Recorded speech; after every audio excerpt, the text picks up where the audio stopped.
യുവാവിനെ കുത്തിക്കൊലപ്പെടുത്തിയ പ്രതികളെ മണിക്കൂറുകൾക്കുള്ളിൽ പോലീസ് പിടികൂടി. കൊല്ലം തൃക്കടവൂരിലാണ് സംഭവം. തൃക്കടവൂർ ക്ഷേത്രത്തിലെ ശിവരാജു എന്ന ആനയുടെ മൂന്നാം പാപ്പനായ രാജുവിനെയാണ് വാക്കുതർക്കത്തെ തുടർന്ന് കുത്തിക്കൊലപ്പെടുത്തിയത്. സംഭവത്തിൽ ഇയാളുടെ സുഹൃത്തുക്കളായ തൃക്കടവൂർ സ്വദേശികളായ ശ്യാംകുമാർ, മഹേഷ് എന്നിവരെയാണ് അഞ്ചാലുമൂട് പോലീസ് മണിക്കൂറുകൾക്കകം പിടികൂടിയത്.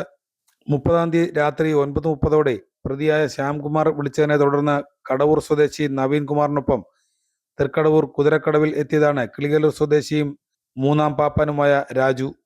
ഇവിടെ വെച്ച് ഇവർ തമ്മിൽ വാക്കുതർക്കമുണ്ടാവുകയും ഇത് ചോദ്യം ചെയ്ത രാജുവിനെ പ്രതിയായ ശ്യാംകുമാർ രണ്ടാം പ്രതിയായ മഹേഷിന്റെ സഹായത്തോടെ കുത്തിക്കൊലപ്പെടുത്തുകയായിരുന്നു. പരിക്കേറ്റ രാജുവിനെ നാട്ടുകാരും സുഹൃത്തുക്കളും ചേർന്ന് സ്വകാര്യ ആശുപത്രിയിൽ എത്തിച്ചെങ്കിലും ജീവൻ രക്ഷിക്കാനായില്ല. കൊല്ലം സിറ്റി പോലീസ് കമ്മീഷണർ ഹേമലത IPSന്റെ നിർദ്ദേശപ്രകാരം കേസ് രജിസ്റ്റർ ചെയ്ത അഞ്ചാലുമൂട് പോലീസ് ദ്രുതഗതിയിൽ നടത്തിയ അന്വേഷണത്തിലാണ് മണിക്കൂറുകൾക്കകം പ്രതികളെ പിടികൂടിയത്.